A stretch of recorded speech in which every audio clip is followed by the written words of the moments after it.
কি ব্যাপার আপনি? ঘড়িটা একবার দেখেন। ও সরি। কি হলো এখন কান ধরে আছিস যে? যাবো না বেঞ্চিকে বস। দেবদাস কার লেখা? শাহরুখ খান স্যার। আরে না না, শাহরুখ খান তো অভিনয় করেছে। উপন্যাস লিখেছেন শরৎচন্দ্র চট্টোপাধ্যায়। হো হ্যাঁ, আসলে স্যার কাল সিনেমা দেখতে গেছিলাম তো, তাই পড়া হয়নি। কাল তাহলে পদ্মার সামনে সিটি মারছিলি তোরা না? হ্যাঁ স্যার, আপনি গেছিলেন? তো যাবো না, নতুন সিনেমা বেরিয়েছে, না দেখতে গেলে হয়? বস। এই সালমা তুই বল, ভারত স্বাধীন কিবার হয়েছিল? কি বেরে স্যার, শাল বলবো? সাল না, কিবার বল।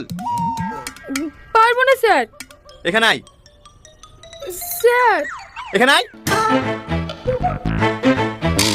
হাত আগে কর, স্যার হাত আগে কর। যা কান ধরে দাঁড়া।